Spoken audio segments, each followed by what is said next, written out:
Other queries? To the rear, please, sir. Talk about your relationship with Mr. Jefferson. Very certainly. For those who do not know Mr. Jefferson, and it would come as no great surprise to me, for he is not one who is given to speaking in public forums such as this. Painfully shy. I believe largely owing to his acute embarrassment of his high and squeaky voice. But as I mentioned earlier, I've known him a great many years, and we served together upon a number of committees which were most instrumental in this present struggle for liberty and independence.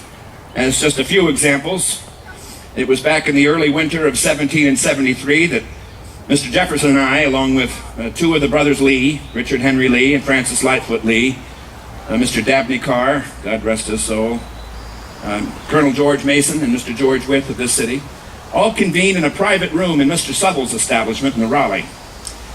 And it was there that we determined that we would not only revive Virginia's Committee of Correspondence, but that we would urge all of our sister colonies to form up these committees as well. They are gentlemen who were tasked with speedily advising and informing other such gentlemen throughout the whole of North America, apprising them of various acts, actions, and resolutions of the British government which appertain to our common cause. Also part of these committees of correspondence are young bucks, couriers who think nothing of sitting in a saddle for 50 and 60 miles at a time.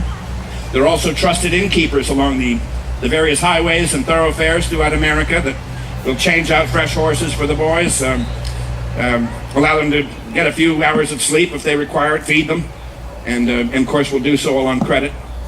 And frankly, just about a year after we had created these committees of correspondence, with New York being the last to finally form her own, our communications at the beginning of this contest were quite speedy. We were commonly receiving word from the town of Boston in as little as 17 days.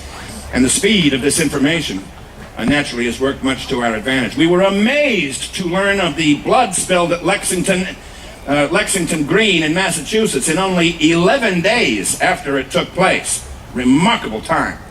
So we were also, it was that same group of men, including Mr. Jefferson and myself, that hit upon this idea of a day of fasting and prayer. And so I've come to know him quite well, not only through our actions in politics, but also through the profession of law. I would have to say, without wishing to appear immodest or boastful as to my own abilities, that with Mr. Jefferson and I on the same side of the aisle, arguing the same legal cause in the general court, why, we were invincible as a partnership. What with his vaster knowledge of municipal law than I have, and with my better abilities to persuade a jury, we could not be defeated. Oh, but it was back in '73 that we found ourselves on opposite sides of the aisle for a change, arguing the Widow Blair case.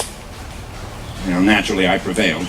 And that day, Mr. Jefferson gave up the profession of law altogether. I believe he might harbor some small measure of resentment towards me for that, but frankly, when he gave up the law, he performed a most noble service to the people of Virginia. It's as I told him time and again, it's one thing to know the law, Jefferson. Quite another thing to know man, to understand human nature. He hasn't a clue. At any rate, I would have to say that among his many geniuses, the ability of the written word is perhaps the best. I've never before encountered so capable a young man as he in compiling together the thoughts and philosophies of others into very clearly and concisely written pamphlets or treatises, much as would an editor do upon a gentleman's magazine. And we all know that that gift of his did come to our advantage, both in Philadelphia as well as here in Williamsburg City, with his summary view of the rights of British North America back in 1774. And you must know, sir, that I would never speak ill of any man who was not present to defend himself or his reputation. I could only hope that Mr. Jefferson might observe the same code of honor. Well, I did have a rather disturbing dream as to the future. That Mr. Jefferson will spend the last 27 years of his life, after I am dead and gone, mark you, speaking very ill of my person and spreading forth many falsehoods and lies, and all owing to a most grievous misunderstanding on his part alone. For despite the young gentleman's numerous gifts, sir, Mr. Jefferson also suffers from a number of shortcomings known to flaw the human condition. Envy, jealousy, bitterness, resentment, arrogance, vanity, hypersensitivity amongst them.